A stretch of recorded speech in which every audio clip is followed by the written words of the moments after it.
So I got a question I want to put to y'all, and it just popped to my mind, so I'm not sure how to properly word this question, but it's about the emotions thing and people wanting their emotions to be, what was it, recognized? Justified. So my question is, when it comes to conversations or anything generally speaking, do we have to justify people's emotions? Is it their responsibility? Is it our responsibility? It's their responsibility. Is there a responsibility, period? It's their responsibility, but within reason. And the reason is what I can ask you to accept without logic. So like what I'm asking you to accept without actual logic is the balance between how much emotion I can feel I have to justify. So if I'm angry about something, you're like, why are you so angry about it? I have to justify my anger to you to explain why I'm so angry about it, right? Mm-hmm. But the level where it stops is where you're saying it's too much. And so I have to close that gap by the emotion is the me trying to close that gap is what I'm saying. Like it's not logical. It doesn't make sense. It's just something people do. I guess that's my disconnect because Doc even mentioned this in a previous podcast where it's too much logic. Mm-hmm. For me personally, I don't like any kind of emotion in a conversation. And if there is emotion leaked in the conversation, for me, I guess, on a digestible level, it's got to be minimal. Otherwise, it gets, in my perspective, diluted. Your point, your goal, whatever you're trying to, it gets diluted now. Because now you want me to accept something that I might not accept in a logical manner just because it resonates with you on an emotional level that it might not resonate with me on an emotional level. I know where we disconnect on that now. Because I agree with you 100%. But what I would add is I don't like when we take emotion out of something when emotion was in the conversation before it. That makes sense, obviously. No, but I'm saying literally. So, for example, like when we talk about race or stuff like that, right? Like, we have to use logic when we're talking about the cases and da-da-da-da-da. But racism and hating somebody because of their skin color is more of an emotional type thing. And so there was no logic in racism. But so when we're applying logic to the conversation now, the conversation that predated it had no logic, and it was all emotional, and it was just accepted. Whereas now, so that's why I always say, why now? That's that. Why now? Why do we care now? I don't know what that is. So, I guess, and I'm not gonna lie to you, I do kind of get annoyed when you say that "why now" thing because I've been on this earth that long, and I'm finally getting to the point where I can feel comfortably and confidently address this stuff. So for me, when you say "why now," it's like, well, I haven't been here that long. I'm not talking to you, I know, though. But it's weird, and I guess that's why I always push back and like, well, then when? It has to happen. But I'm saying, so when you're saying when, I guess the question would be, when do we finally apply the logic? Anything. Correct? Have the conversation, apply the logic, Okay, but then we can't go from black to white. There has to be a gray. So where that gray is the acceptance of somebody else's emotions. That's that gap I'm talking about. Due to the conversation. Not all of the emotion, but some of it. Some kind of acknowledgement. Boom. That's it. I think the acknowledgement, is the key to it. Because sometimes, well, it's extremely insulting when you see somebody mad and you're just like, dude, get over it. And it's just like, what? But then, you're absolutely right. But I think it's also the same thing where, like, when somebody looks like an idiot and you're just like, hey, man, you feel good, though? Like, yeah. I mean, it felt good, right? I mean, you're stupid. You look stupid. But it felt fun while we were doing it, right? Mm-hmm. And it's just like, oh, that's kind of the key issue to it. No, you're absolutely right. That's why when he was saying, like, who has to justify the emotion, it's absolutely on the person who has the emotion to justify the emotion. But that justification is like, for example, like I said, if I get too angry, now I'm realizing if at any moment when I'm talking and you're saying, hey, John, you got too angry, I'm at a loss for words to explain why I got that angry. I should be able to tell you within words why I'm this level of angry.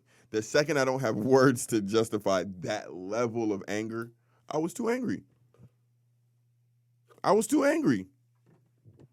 He stepped on your shoe. John, why is he shot here? You shot him, John? He stepped on my shoe. But you don't get it. There were limited editions. Okay, I get it a little bit more, but you shot him? There's still no justification in my reaction, my emotion level, and anything. I just want you to accept what I value. That's selfish. And I don't want to tie it back to this, but that's why I have an issue with that phrase, perspective is reality. Because the phrase itself isn't wrong. It's just how it's being applied because it's being used to justify people's perspectives. It's ignoring what reality is. While ignoring what reality really is. Well, I think it's... I never thought about it, but you're right. It almost takes away the responsibility of existing. Because you're just exactly. like... Exactly. It 100% takes it. My perspective, whatever. Yeah, it happened, but that's not what I perceive. Man, the second... And you know what's crazy? We said it one day. The next day, we heard it back and immediately disagreed. Was it acid? I'm not sure what you're referencing. Was it acid when we had the came to the conclusion? Or the perception is reality when we... No, it wasn't the acid. It was a conversation, or interaction. Was it that day? It was what I was asking. Yeah, it was that day then. Oh, okay. Yeah. It was the remnants of it. Yeah. The vestiges. I think it's both, but you kind of have to make like a... You got to make a hard choice though, man, because you can create your own perspective into your own reality. You can go into a box and never come out. You can do whatever, like, you know what I mean? And just be like, well, I'm this thing, and it's just like, cool, whatever. But it's only real if your environment reacts to you as the thing that you're putting out. Exactly. That you are. Like I always say, I say I'm Michael Jordan, and I walk onto the court. And nobody greets me like I'm Michael Jordan, guess what? I might not be MJ. Or something not even as dramatic as that. Something as simple as I'm the best of all time at basketball. And then you go out on the court and get schooled by some random person. It doesn't even matter if you are. And nobody's ever seen it. We don't know you. Yeah. Prove it. It's not our reality. It's not real. It becomes reality once you prove it. It's been tested. Mm-hmm. But that's the hard part of it, though. Like people will appreciate a humble reality. We're hashing this conversation all over again. But because like people will appreciate a humble reality, though. People will be like, "I'm good at this." Like even if they suck, they'll be like, "You know what, man? You're still good. Like try again. Keep going. Like keep trying." That group you're talking about is getting smaller by the day. Yeah. But at some point, like they have to establish it in their mind that they are this. Whether or not, if they go to say, I'm the best, and then it's like, well, that's different. But, like, we're willing to let people have a humble perspective. And so that's kind of a debate. I get what you're saying. Like, when somebody says I'm the best, but it's just comparative to, like, what they're around. Mm-hmm. So, like, they still have the ego of the greatest of all time, but it's comparative to what they're around. Mm-hmm. And they are aware that they're not the greatest of all time, but... Isn't that wickedness? Isn't that evil? Let me hear. So you know you're not the GOAT. You know you're not the best. But just because you better than everybody around you acting like hot shit. That usually does step on a lot of toes. I would believe that to be...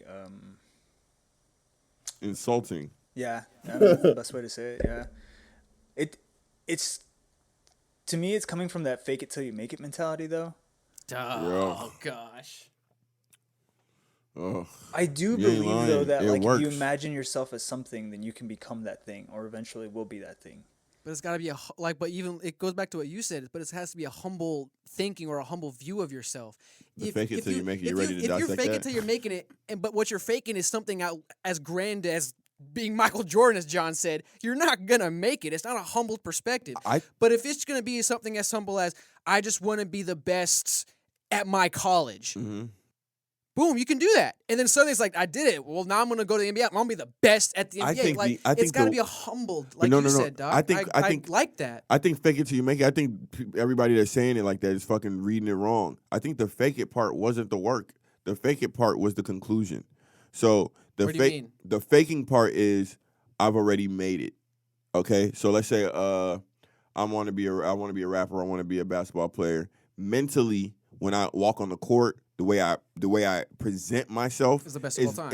Is like I already made it. Okay. It's not talking about saying I'm the best or being cocky. It's just literally when I present myself, yes, I'm the best.